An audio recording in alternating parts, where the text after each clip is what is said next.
It's information that can take you from working for money to your money working for you.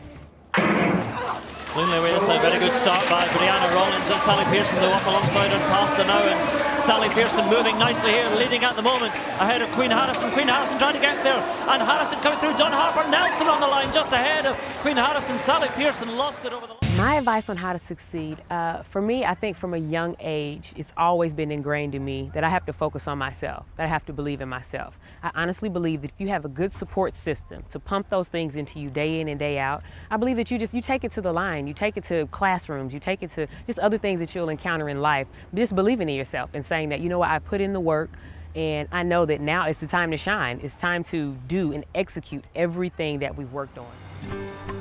Not long ago, I met Earl Crawley. Hey, how you doing? But everyone here calls him Mr. Earl. Yeah, we can talk about some finances. He's worked as an attendant at this parking lot in Baltimore for 44 years. So you really think it's going to improve the gas? Funny thing, though, everyone was asking Mr. Earl about money. Nickel and dime, nickel and dime. That's right. Is that booth his pulpit where he's preaching the gospel of investing? Sure is. He makes my day every time I see him. Oh, come on now, seriously. Investing? How you like that gold now? 670. Earl told me he's never made more than $12 an hour, never earned more than $20,000 a year. How you doing? So how could he know something about corporate profits? Gonna get you. I had to pry. So Earl, what's your net worth? $500,000. $500,000? Yeah, From working here? working here. That's amazing. My last statement. And there it is in his statements, over $500,000 net worth on a parking lot wage. Now Mr. Earl had my full attention. How did he do it? Stop working so hard and let the money work for you. It was just $1 here and $1 there, starting with savings stamps, and that led to savings bonds. At 26, he got married. And by the late 60s, Earl was feeding 3 children on a meager $80 a week. It was tough, but because we had to sacrifice a lot. And the budget only got tighter when Earl and Beverly opted to send their kids to Catholic school instead of public school, which was free. Earl took extra jobs to pay the tuition, and you better believe he made every penny count. Elementary school, I would ask for lunch money, and he would give me $1, and lunch was 85 cents, and he would reply before I walked out the door, "I want my change." As the years rolled by, Earl kept saving what seemed like meaningless amounts. He started investing $25 each month into a mutual fund and did that consistently for 15 years. By the late 70s, his net worth was $25,000. Later, as the children got older, he decided to play the stock market. And he bought 1 share, and, well, the rest is history. He bought stock in blue chips like IBM and Coca-Cola that paid dividends, and Instead of taking the dividends and parking it, let it set or let it reinvest itself, and it increased my shares. And the more shares I had, the more dividend I had. Eventually, the more money I have down the road.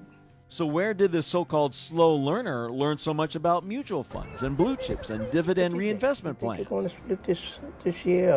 It all comes back to that parking lot. And this is my favorite part of Earl's story. You see, his lot is smack dab in the middle of a financial district where he picked the brains of brokers and bankers and lawyers for their financial advice. What's going on? You got any advice for me today in the markets? No, I'm just trying to find out something from you. Oh, all right. Talk to everybody and listen to advice that everybody give me and take it from there. Earl, why don't we take a look at what you've got in the portfolio now? And see. Earl had trouble reading, so instead, he listened. He believed in the power of compound interest and stocks for the long haul.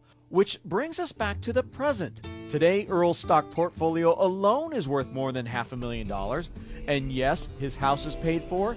And no, he doesn't carry any credit card debt. He's somebody to emulate not only as an investor, but as an individual, and how to live your life and make the best of what the Lord gave you.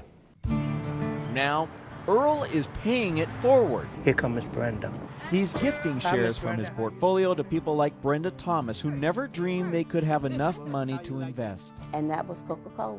Because you told me to reinvest my dividends, I now have 77 shares. I'm excited about it. I wouldn't have it if it wasn't for Mr. Earl. And he made it so easy. If you don't have the money for the And whole not share, only is he gifting this shares is to a the local church, he's starting an investment club there to get everyone investing. Our goal is every member of the church will own stock, and then they're going to transfer into their family members. So starting here, it's just going to blow up. It makes me feel good to see someone actually going on and took my advice and went on and did it.